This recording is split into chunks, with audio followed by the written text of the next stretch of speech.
Buen día, el día de hoy vamos a hablar sobre el artículo pérdida de velocidad como variable para monitorear el entrenamiento de fuerza. Mi grupo está conformado por Daniel Patiño, Santiago Mora, Andrew Sarta, Santiago Larte y yo, Rafael Sepúlveda. Este artículo es uno de los trabajos más influyentes en la cuantificación de la fatiga mediante la velocidad.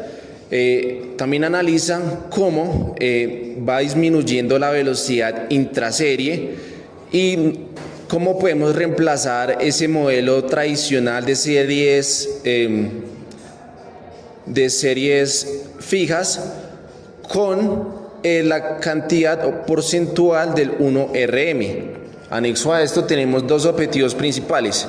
Inicialmente, describe cómo podemos describir cinéticamente el movimiento y la disminución de velocidad de una serie. Sabemos que conforme va avanzando la serie va disminuyendo la velocidad. Para ello se determina una carga porcentual del 50 al 85% del 1RM. También busca analizar o busca un versus entre la cuantificación de las repeticiones versus la carga porcentual del 1RM, buscando de qué medida somos más efectivos al momento de analizar una serie o una carga de entrenamiento. Bueno, en el entrenamiento de la fuerza, el método más eficaz es el método más eficaz para mejorar las capacidades físicas como la fuerza, la potencia, la resistencia a la fuerza, la resistencia y la flexibilidad, entre otras capacidades. También nosotros como entrenadores tenemos tener claro cómo monitorizar la carga o cómo llevar el control estricto de nuestros deportistas para tener los mejores resultados a nivel físico en nuestros atletas e intervenirlos de manera exitosa. Nosotros evidenciamos que durante una serie de un ejercicio, por ejemplo puede ser el press banca, en las últimas repeticiones o a medida que hace las repeticiones evidenciamos que hay una pérdida de velocidad. Es natural, es progresiva a medida que se acumula la fatiga.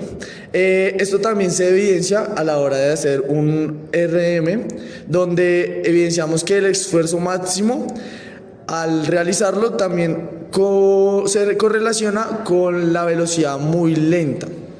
Entonces, nosotros planteamos la pregunta: ¿la velocidad del movimiento puede estimar con precisión el nivel del esfuerzo? Ya que las investigaciones afirman la idea donde las repeticiones más lentas indican un mayor nivel de estrés neuromuscular. Esto fortalece la idea de que se acumula la fatiga o hay índices más altos de fatiga, y la propuesta de este artículo es utilizar esa pérdida de velocidad como el indicador o como la variable más asertiva para monitorizar la carga.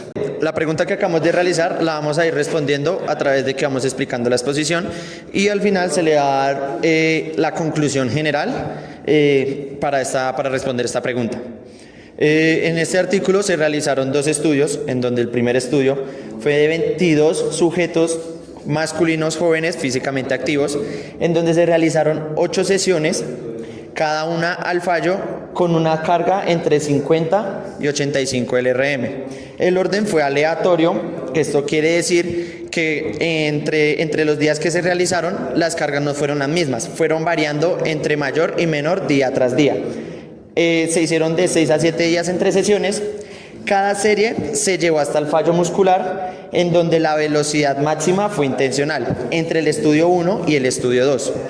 En el estudio 2, los sujetos fueron 28 hombres, en donde realizaron 2 sesiones idénticas al fallo con el 60% del RM. Todo esto se realizó para estudiar la confiabilidad.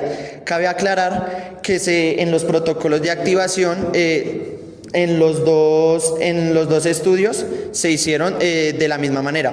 El protocolo se realizó entre la activación muscular y se fueron siendo cargas progresivas para llegar a la meta o el inicio del entrenamiento. En este artículo analizamos variables, son 5. En esta la primera es la mejor velocidad media propulsiva. en la cual el sujeto la realiza de primeras y es en la cual el sujeto no tiene ninguna fatiga muscular. La segunda es la última velocidad media propulsiva, en la cual el sujeto llega a un fallo muscular. La tercera es el porcentaje de pérdida de velocidad. En esta nos dan una fórmula que es la pérdida igual a la última mejor velocidad menos la mejor velocidad dividida por la mejor velocidad. En esta sería por 100. Listo. La cuarta pues es el número total de repeticiones realizadas en la serie al llegar al fallo. Y la quinta es el porcentaje de repeticiones completadas respecto al máximo. Los resultados generales, sacamos 4 conclusiones, 4 resultados. El primero es: a mayores cargas entre el 75% y el 85%, los sujetos completaron menos repeticiones. El segundo es que a la velocidad de la última repetición fue prácticamente igual. Esto entre los 0.12 y 0.14 metros por segundo. Típico en un RM real, ya que pues el sujeto llega a la falla muscular. También la pérdida de velocidad aumenta conforme se realizaban más repeticiones. El sujeto pues alcanza la fatiga también. Y pues la relación entre la pérdida de velocidad y el porcentaje completado fue pues muy consistente. Bueno, en los resultados encontramos esta primera tabla que muestra las características que surgen al momento de realizar un RM según la carga, que es el porcentaje del RM, que empieza desde el 50 y también son 8 magnitudes del 50 al 85. Evidenciamos que tenemos una velocidad, la mejor velocidad propulsiva. También tenemos el dato de la última velocidad propulsiva, la pérdida en relación a estos dos resultados, las repeticiones que se lograron en cada uno de estos porcentajes de RM y la carga en peso. Entonces, se evidencia en primer lugar que la última repetición cerca al fallo o al llegar al fallo es muy similar en todas las cargas, o sea que la última repetición siempre va a ser súper hiper mega lenta, el cual nos da un indicio de que la velocidad es importante a la hora de tenerla en cuenta. También evidenciamos que las repeticiones, conforme se suben las cargas, van a ser van a ser más inferiores a comparación de el número de repeticiones que se hacen en una carga ligera. El peso también va a ser mayor, pues obviamente teniendo en cuenta el número de repeticiones. Entre menos peso van a ser más fáciles, entre más peso va a ser más difícil.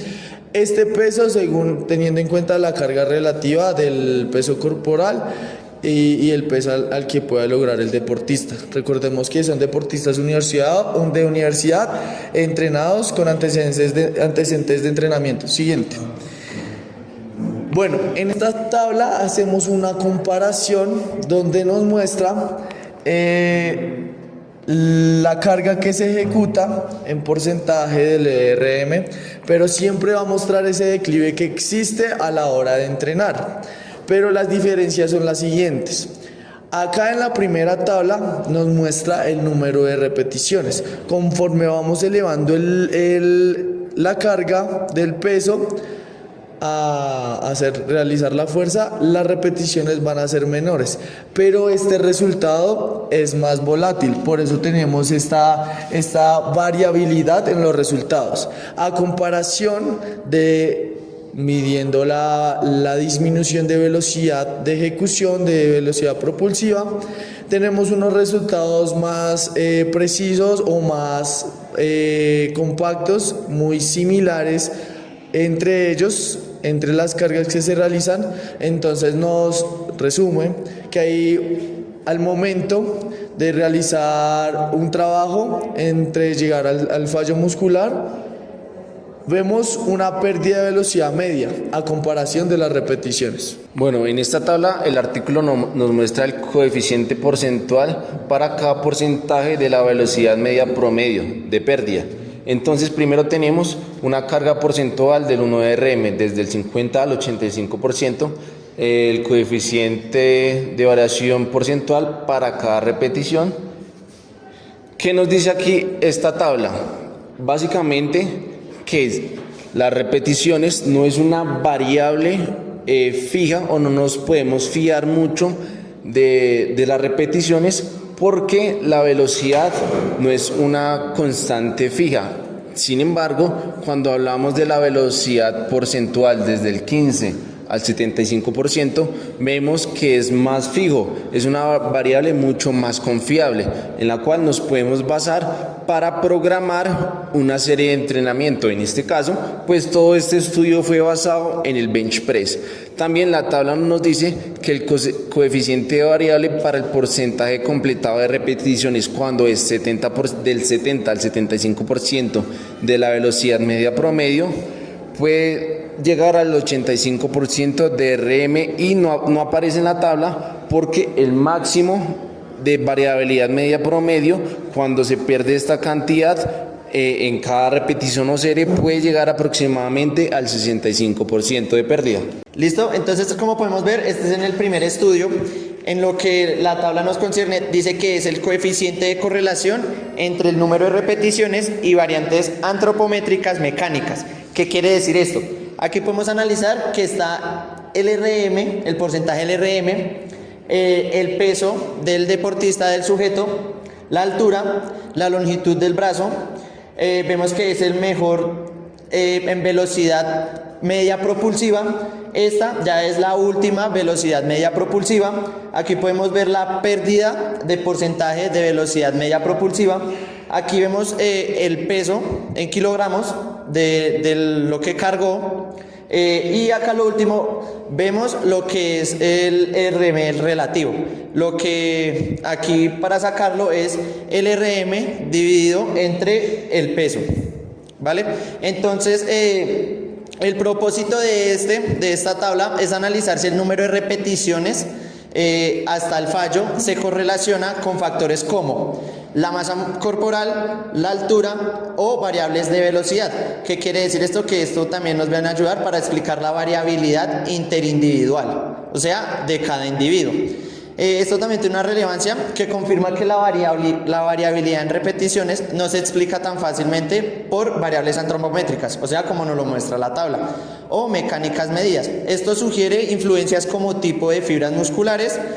También refuerza la necesidad de un enfoque basado en velocidad para igualar el esfuerzo. En esta tabla tenemos dos relaciones, o la relación entre dos datos, que es el porcentaje de la velocidad media propulsiva perdido y el RM como tal, que es la carga que estamos utilizando. ¿Cuál es la relación entre estos?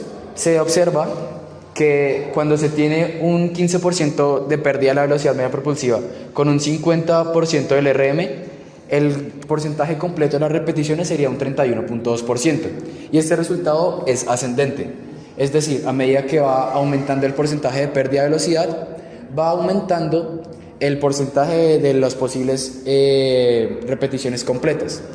Es decir, que el máximo que tenemos aquí en la gráfica es un 70% del RM, y la velocidad perdida sería un 75%. Este dato nos daría un 96.9% total de las repeticiones completas, es decir, aún no se llega al fallo. También tenemos lo que es el CV, que es el coeficiente de variante, el porcentaje que no varía bastante, es decir, que al no variar bastante es una variante que nos ayuda o que es muy compacta, lo cual nos dice que pues, es un estudio que es efectivo para trabajar. Bueno, aquí nosotros acá en esta gráfica encontramos la relación de esa pérdida de velocidad. Conforme se pierde la velocidad y se halla en ese porcentaje, también se pueden encontrar el porcentaje de repeticiones realizadas. En el eje X encontramos esa pérdida de velocidad, y en el eje Y encontramos ese porcentaje de repeticiones realizadas, donde encontramos una precisión y similitud entre los resultados. Conforme uno pierda el 70% de velocidad, también asimismo va a lograr el 70% de ejecuciones realizadas, de repeticiones realizadas. Esto nos indica que el método de calcular o la variable de la pérdida de velocidad nos ayuda a controlar de manera más precisa la carga del deportista, y asimismo nos hace también tener esa confianza para no exceder a los deportistas en el manejo del control de la carga. Entonces, esta sería la quinta tabla del segundo estudio, donde nos describe las dos variables, siempre con el 60% del RM, en la cual se saca el trial 1, el trial 2, en la cual vemos la velocidad, la mejor velocidad, la velocidad última, la pérdida de velocidad, las repeticiones y la carga, en la cual nos da la comparación siempre con el 60%. El trial 1 tomado y 7 días después o 6 días después el trial 2, en donde vemos la fiabilidad y la precisión de la pérdida de velocidad. En la tabla 6 del estudio 2 nos muestra el porcentaje de repeticiones completadas y la fiabilidad absoluta de la pérdida de coeficiente de variación contra el 60%. El propósito de esta es mostrarnos el porcentaje de repeticiones completadas pues para cada pérdida de coeficiente de variación en los dos trial. Y pues como medida de fiabilidad absoluta también. La relevancia de esta es confirmar la fiabilidad absoluta del coeficiente de variación, pues que baja en el porcentaje de repeticiones para una pérdida del mismo, del coeficiente de variación, apoyado su uso como indicador estable para monitorear pues el esfuerzo en el RT y pues incluso en sesiones repetidas. Bueno, ya posteriormente a ver todos esos resultados obtenidos con las tablas, encontramos como resultados generales una similitud entre el 50 y el 70% del porcentaje de RM, donde desde el 50 al 70% hay la mejor relación, casi idéntica, entre la pérdida de velocidad con relación al porcentaje de repeticiones completadas, donde el 50% cabe mencionarlo que hace referencia normalmente a unas 25 o 30 repeticiones, y donde el 70% sí se evidencia que hay unas repeticiones de 8 a 13 repeticiones. Pero también el mismo porcentaje de pérdida significa la misma fracción de trabajo completado. Acá tenemos la alta variabilidad entre personas, entonces el número total de repeticiones hasta el fallo presentó gran variabilidad. El coeficiente de variabilidad es casi igual al del 17 al 23%. El artículo mostró diferentes ejemplos. En este caso, dos personas que alzan el mismo porcentaje de RM, 60% de RM, uno presentó mayor repeticiones que el otro, aunque ambos hayan alzado el mismo porcentaje de RM. No tenemos en cuenta ni el peso de la persona, ni la altura, ni la envergadura. En este apartado lo que vamos a dar a entender es que en el estudio 2 se muestra que el porcentaje de repeticiones completadas a cada pérdida de velocidad tiene una alta confiabilidad. ¿Qué nos quiere decir esto? Que el método de pérdida de velocidad es más confiable que el método de repeticiones, y a mayor pérdida, menor variación entre las sesiones dadas. Bueno, como recomendaciones para los entrenadores para aplicar realmente como variable de control la pérdida de velocidad en la ejecución propulsiva del ejercicio en cada ejecución. Como aplicaciones prácticas, los autores en el artículo mencionan que la velocidad, la indicación para los deportistas tiene que ser que siempre realizan la ejecución a mayor velocidad en la fase concéntrica. Eso nos permite conocer bien el porcentaje del RM real utilizado. También nos indican que el porcentaje de pérdida de velocidad permite que sea controlado el entrenamiento más efectivo y no lleguemos a la fatiga ni al fallo muscular, que esto nos daría retrasos en el proceso deportivo del atleta. Bueno, en esta segunda parte de la aplicación de las prácticas se tienen como otras recomendaciones aparte de las que dijo mi compañero. La primera es que al usar esta pérdida de velocidad para realizar los entrenamientos nos permite ajustar más la carga del día a día según el deportista. Como vimos en el ejemplo del gimnasio, no todos los deportistas están con el mismo RM en todos los días. Siempre va a haber una variable por temas de sueño, alimentación, estado de ánimo y demás. Esto también nos ayuda a controlar la fatiga sin necesidad de llegar al fallo. Es decir, nosotros variamos o hacemos unas repeticiones con el encoder lineal y este nos permite saber un promedio de repeticiones de las cuales serían fallo sin necesidad de hacerlo como tal. También nos permite homogeneizar la carga entre los deportistas, es decir, vamos a tener distintos deportistas que van a manejar de pronto un mismo porcentaje de RM, pero no van a manejar las mismas cantidades de repeticiones. Mejorar la programación de la fuerza e hipertrofia. Lo que decíamos, independientemente o dependiendo del porcentaje que se esté trabajando, va a afectar más hacia lo que se quiera trabajar. Es decir, si se quiere trabajar hipertrofia, si se quiere trabajar fuerza, si se quiere trabajar potencia, va a variar en el porcentaje de pérdida de velocidad en el que va a trabajar la persona. Y evita excesos de fatiga acumulada. Es decir, nos evita todo el proceso de pronto de sacar un RM directo a medida de repeticiones, series, descansos de 3 minutos y es mucho más rápido y sin fatiga.